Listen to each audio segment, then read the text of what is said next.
morning. Good morning, ladies. Good morning, our online audience.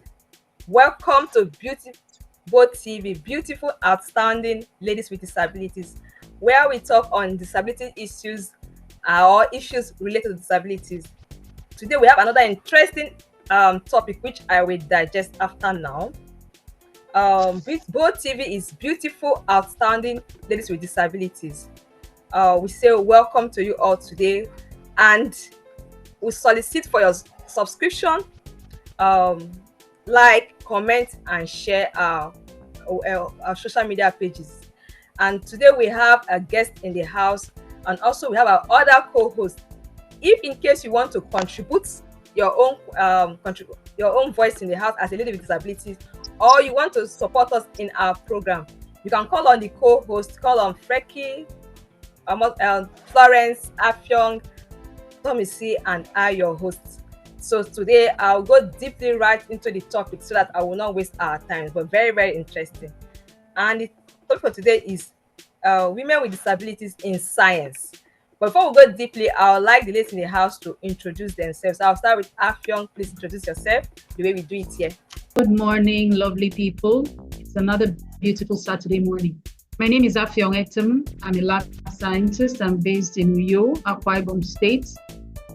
I use a wheelchair from spinal cord injury. I'm a co-host on Bold TV and a member of Bold Hearts Initiative. It's good to be here. Hey everyone, and good morning. My name is Florence Marcus. I'm a lawyer. I live and work in Abuja.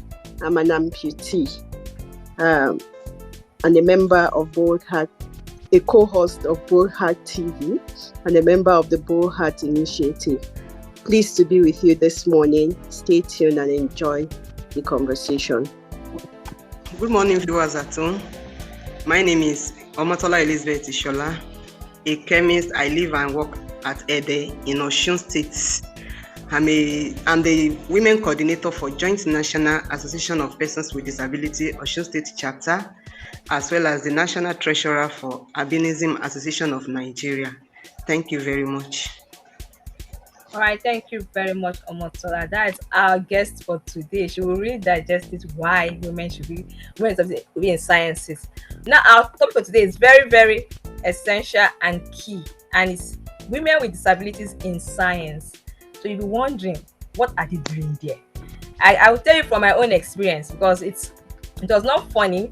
And anyway, why the topic I was chosen today was because in commemoration of women and girls in sciences, and this is annually done on the 11th of February from United Nations. So they celebrate every woman that has one thing or the other to do with science, especially in career as a lifestyle. So we have to drag it into our own community because we are also women.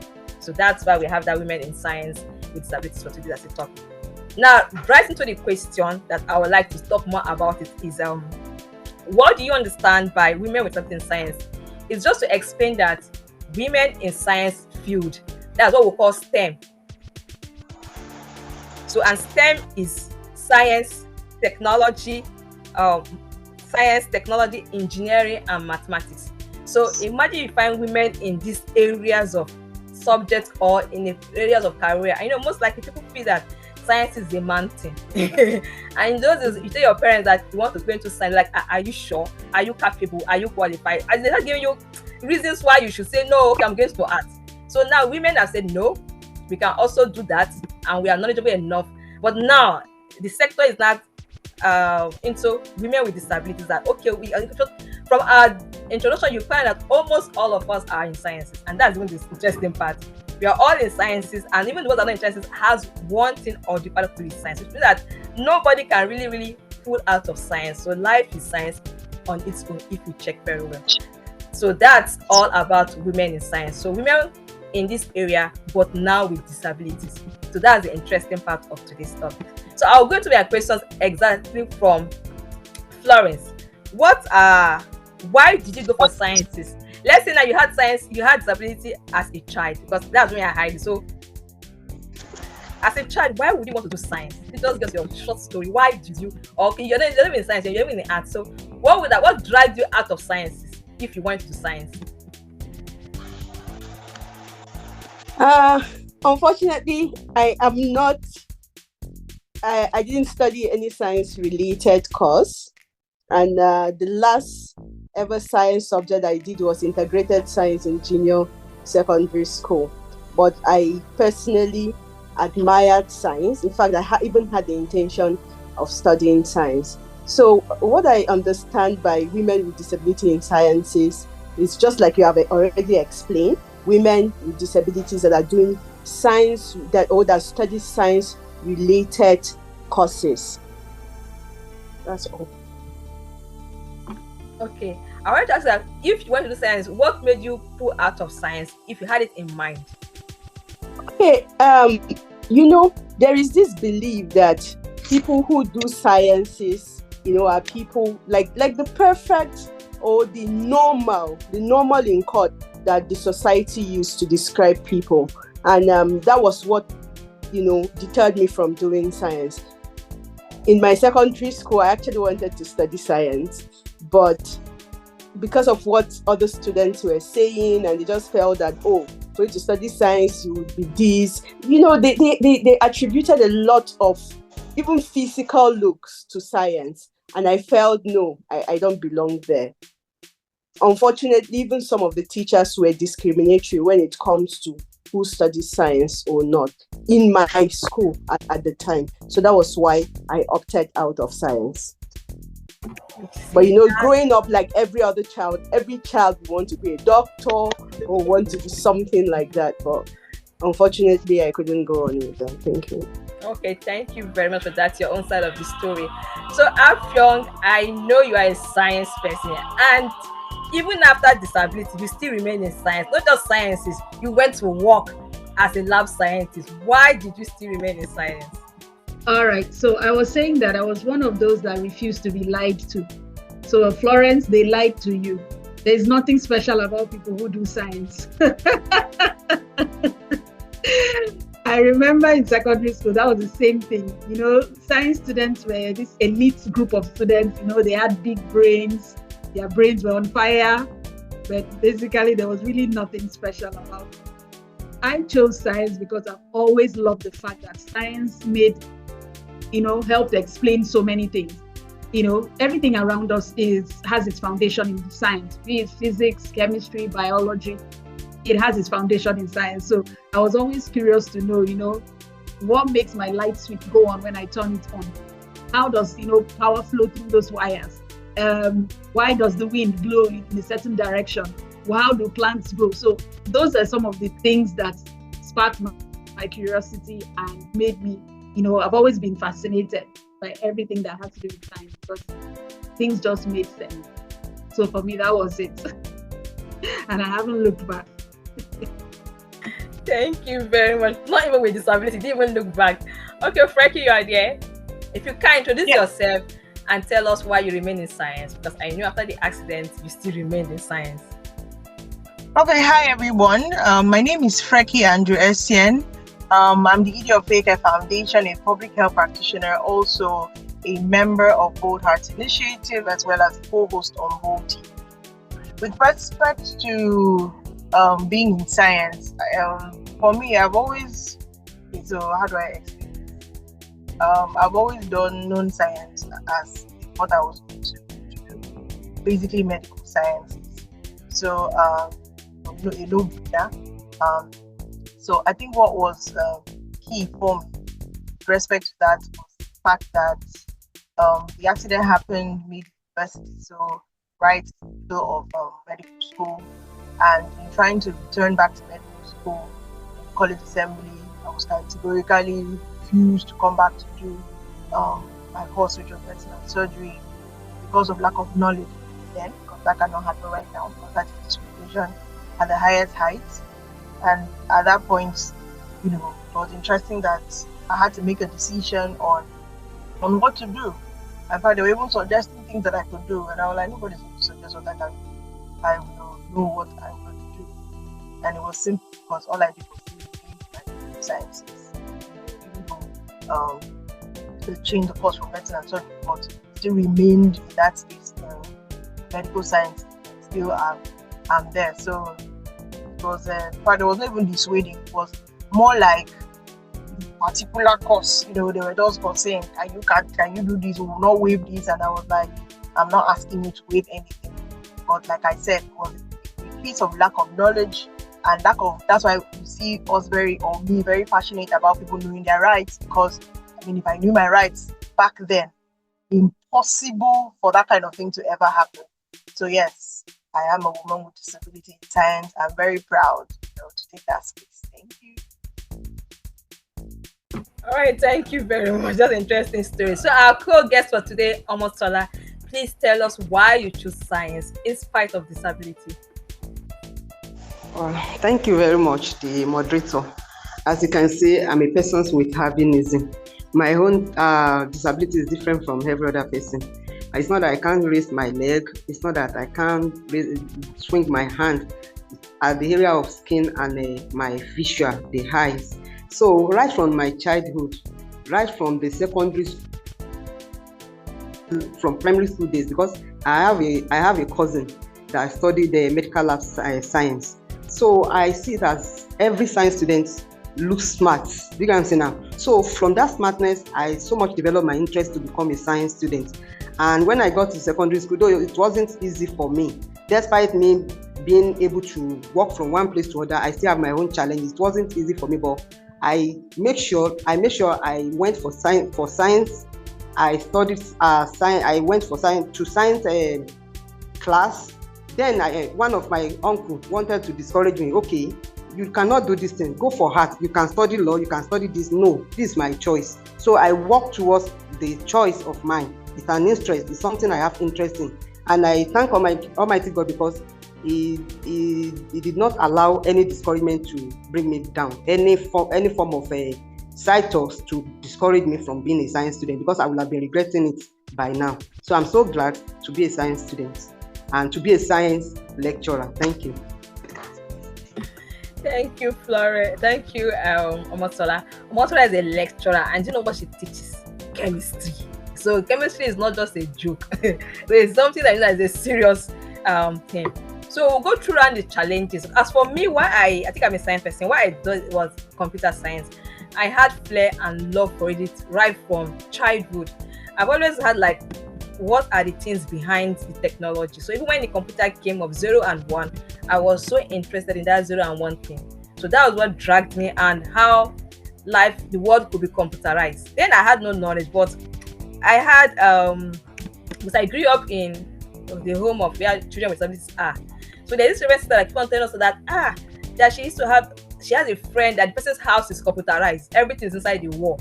So that was what dragged my interest in sciences. And when I got to higher institution, I said, no, I must do computer science. So all of that was what I was dragging. And when I was in school, after school, graduated, got a job. At a certain point of my job, I said I want to work from home. So you could see where it's dragging me to, and today I'm working from my house. So all of that is what especially with disabilities, I know that a time will come when movement might not be funny, it not be easy to move from one place to another, or to enter from one bus to another. All of those challenges will come to play, and the only way I'm gonna survive well and I will enjoy life is like working from the home, which I know that our generation is what we are doing now. So I'm a freelancer and I work from the home. Okay, let me just myself. I'm a secretary at George. I reside in Port Harcourt or near River State. I'm a freelancer and a farmer. Farmer is another day. I'll talk about that story. But the freelancer is what I'm talking about today. And I'm a polio warrior. So all of that is what really gingered me to say, I must do science, because I just like the way things work around the sciences, and it's easier for me. I didn't have so much stress around it. So I'll talk about the challenges, because I know there are a lot of challenges behind the success story of all of us around here. So I'll start with Afyong. What's that one challenge that you had in the process of you trying to be a lab scientist? Well, as a person with disability, as a woman with a disability, when I maybe that's for me, school was not an issue because the disability came afterwards. Where I faced a challenge was when it came to navigating the work environment, because by the time I got employment, there were a lot of issues. One of the key issues was the structural barrier. when I first got employment, the environment was not designed to accommodate someone like me. So I needed to, reach out. I needed to speak up and, let them know that, look, I'm here and I'm here to stay. I'm not going away. So you will just have to accommodate me. So I made suggestions and let them know that, okay, I'm not asking you to build a whole new house for me. You just need to move things around a bit so that I can have access. So one of the problems, I think the barriers to women with disabilities, women and girls with disabilities getting into STEM is the accessibility. From the education to, practice, more often than not, they are excluded because number one, nobody thinks, you're capable. And number two, physical academic environment is mostly, especially in our climate, is mostly inaccessible. Many students can't access, you go to school and you have to go to the lab, you have to go to classroom for lectures, and most of these places are not designed to accommodate people, especially those with mobility impairment. And then you talk about people with visual impairments. How are they able to see what is happening? How are they able to, interact with their environment? Those with hearing impairments, how will they cope during lectures? Or they may see the experiment, but how can they hear what's going on? So some of these things, there are no facilities, no provision made to accommodate and ensure that they are included in whatever is happening in the academic environment. So they are disenfranchised, disadvantaged from the very beginning. They are often pushed into other fields where they feel, okay, you will do well here, you can fit in here, let's keep you here. So that's usually one key issue. All right, Omotola, can you mention one barrier to women and girls with disabilities getting into STEM? Thank you very much. I'll first of all share my experience while I was still in secondary school. By my own disability, visual is the major thing. So anything in the class, be it notes, if the lecturer is not dictating, I have to collect notes from my colleagues and write after the whole class. And when it comes to lab work, when it comes to reading of some, maybe titration, you have to take some readings down. I will have to be very close to that setup before I can get anything to write down. And also from the chalkboard, I cannot write directly from the chalkboard. So those are the challenges I faced. But despite that, I still remain science student. And in my career as a lecturer, the first challenge is stereotypes and biases. As a person with albinism, when I enter a class, the students will like, oh, it pays me, especially during the exam. I invigilate exams. So as an invigilator, when I got to a class, the student will like, oh, it pays me. There was a day a student shouted, it pays me, pay me, okay, that this person cannot see clearly. So I can do and undo, I can cheat, I can do. So I just pretended as if I didn't hear what she said. I just started what I was there to do. At the end of 2 hours examination, they regretted me invigilating them. So as from that time, as they have been seeing me anywhere they see me in the hall, they will like, this woman again, I'm in soup, I'm in trouble. I've changed their mindset that this thing you think I can't do, I can do it. So we have to be proving them wrong. Then as women, we have another stereotype. Oh, she's a female, she can't do it. Now she's a female with disability, she's a woman with disability, she cannot do it. So that's one of the major challenge. The second challenge is a digital environment, inaccessible. The one you are talking about, you said something about a physical environment. Then the digital environment does not please us at all, especially with persons with albinism. Like me now, I don't like working with system because of the font size, especially the CBT stuff exam. I don't normally like it. We know that the CBT exam, there is no special system assigned for persons with albinism. The system are for everybody with the same font size. So you cannot even see what is on the screen, talk less of reading, talk less of attempting to answer the question. So those are the barriers and the challenges I'm facing as a student because I'm still schooling. Okay. So thank you. Okay. All right. Thank you. You've mentioned some very, relatable and very key points. The lack of, accessibility devices that can make easy aids for persons with disability, you know, that can accommodate different types of disability and ensure that they also have equal access to different platforms. Frankie, if you're still there, can you speak? You want to contribute to this? Thank you. So I think for me, one of the greatest barriers is the barrier from outside, where people just felt something you cannot do. I don't know, where they try to make the decision for me to, you cannot do it. First, let me try first before you tell me I cannot. So that's what I've seen as a barrier. And even when I found that, even when I've proven time and time again that the people that are doing it don't have two heads, or that it's not a big deal and things like that, there's always that doubt that is being projected, you know, that you cannot, or it's too much, or it will be too this and all that. So I think for me that has been the greatest challenge, and being able to overcome comes from the place of you fighting any form of self-doubt, so that you can overcome every other projected doubt in your abilities. And then the other, sorry, I'm jumping in case I cannot come back again. And then the other way to overcome is that place of expertise, where you are there to add value, not because you are a woman with disability, but because you really know your field, you know, because of the area of public health that I've chosen to be a part of. My key area now is research, and I've found I'm able to add a lot to the disability community by way of research, you know, that aspect, and it makes me really, really, you know, excited to be able to bring that knowledge and value through research and public health issues, seeing disability as a public health issue. So, two things to overcome challenges, especially when it comes from doubts, whether it is self-inflicted or from outside.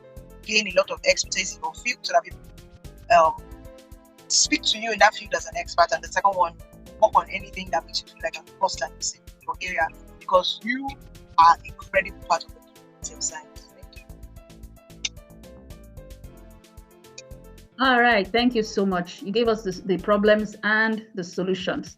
It's well spoken like a researcher. Thank you for adding to the knowledge base. All right, Osaki, welcome back. Over to you. Okay, thank you very much. So I think one of the one I really faced was that bias and discrimination, because when I started teaching, it was like, what is she doing here? Can she really do it? You know, the first day I got to classroom, I just sized up the place. I said, okay, no wahala. And the teachers from other classes, they started coming one after the other. Like, they just want to pretend not to take something, because then we are sharing offices, and I couldn't go into the main classes, so they had to come to the computer lab and learn. So that's like an open place. People will just come in one, sit down like that, trying to supervise or something. Just they want to just check how I'll be able to control the classroom, you know. So, and you know, I've already done my rehearsal before the day. So I didn't bother. I took my time. I've mastered my topic. So that was even easy. And I made the students, they sat down, and I sat on one of their tables. So, you know, I'm not big, I'm small in size. So you're wondering how it's there. So I had to sit on top of the table. And by then I was a little bit bigger. And they all listened. You understand? So I could control the class with my eye contact, and I make sure everybody's focusing on me. So with that and every other, when they come, you're like, how come your class is a little more quiet? I say, that's how it is now. So with time, and they will learn some things from me on how to manage the classroom. So that even without the bias and discussion, I could overcome it, because I had already grown tough skin. So that was not an issue for me at all, because I knew what I was doing. So this is one of the challenges we could have as women with disabilities trying to go into science field. There's a lot, there's more that we can all share here. So I know we've been talking, somebody is learning, we're about rounding up. So one of the last questions we ask, which all of us will all say, like at least like an advice, a guidance on what to tell someone that's already in sciences or that wants to join, a woman with disabilities. How, if she comes for you for counseling, or what do you tell her in that area for her to still remain, put in her best, make the impact that she wants to do, that she has been dreaming of? Because we all have something to contribute, no matter our disability status. I'll start with you, Afyong. What's that thing you want to encourage a woman out there? She should remain, or if she wants to go into sciences? First of all, like I said earlier, whoever told you you couldn't do it lied to you. Yes, it won't be easy. It will not be easy. But first of all, you must be convinced that that is what you want. Don't just jump into it because, like they said, people who do science are smart. People who do science are this. Don't go there because it's a trend. Do it because that's what you really want to. Find your why. If you understand why you want to do it, then whatever comes your way, you will find a way to get through. So be sure that's what you want to do, and then it's up to you. Make it happen. Find a way. If they say it's not possible, show them the way. Sometimes it's just because they don't know how. Show them how they can help you. But make sure that you don't give up on your dreams because other people say it's not possible. Thank you. Okay, I would say that please just follow your dreams. Don't allow anybody to discourage you. Don't be a coward like me. If you know that that's what you want, you have all it takes to do it. People like Afion have just proven that yes, you can do it. So follow their footsteps and you have all it takes. Don't allow anybody at all to discourage you. I say this seriously. Follow your dreams. Thank you. Thank you. Say about this is that self-discovery is matter most. You need to discover yourself. Know what you are capable of doing. Know what you are not capable of doing. Then after that, there should be a vision. Oh, I want to be a science student. And in pursuing that vision, you don't need to don't be distracted by any distraction or by any obstacles.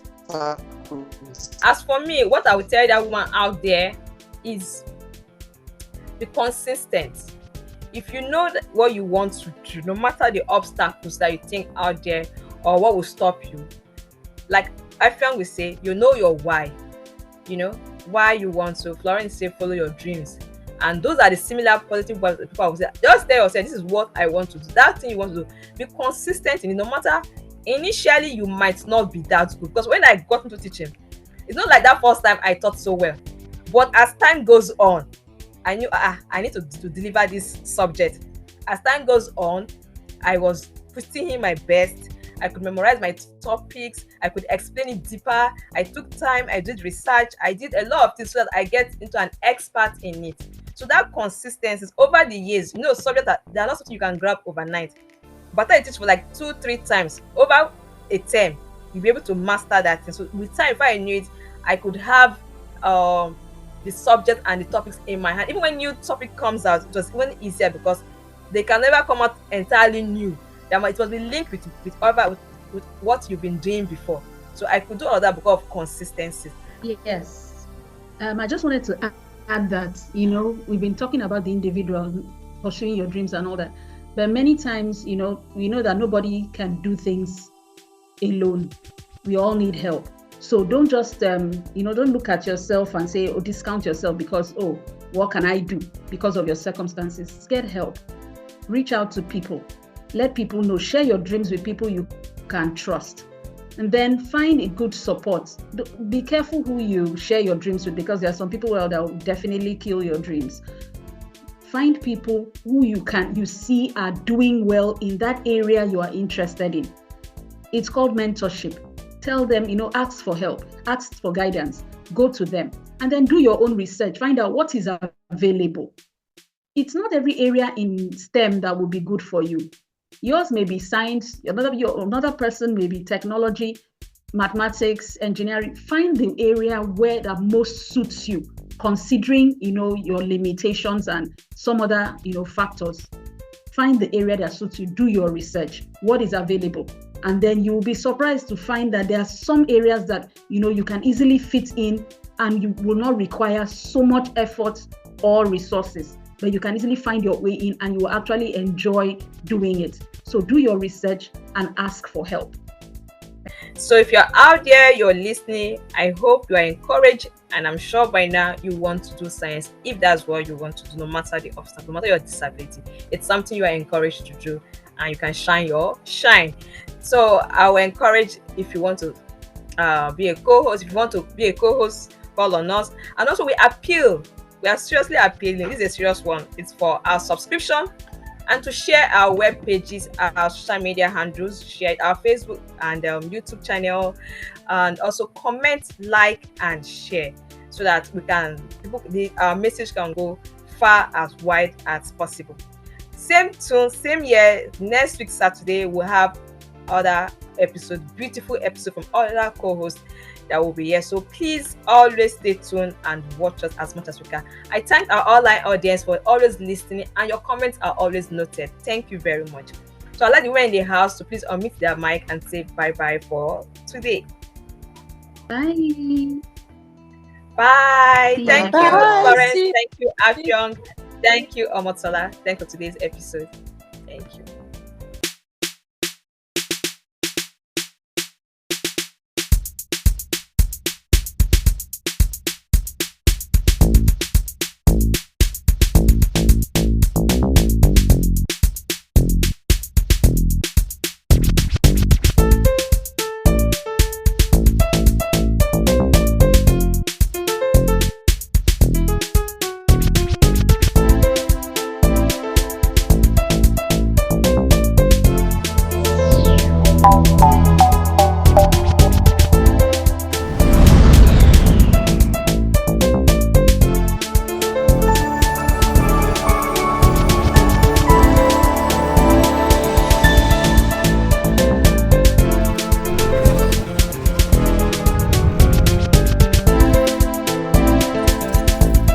This is Bold TV.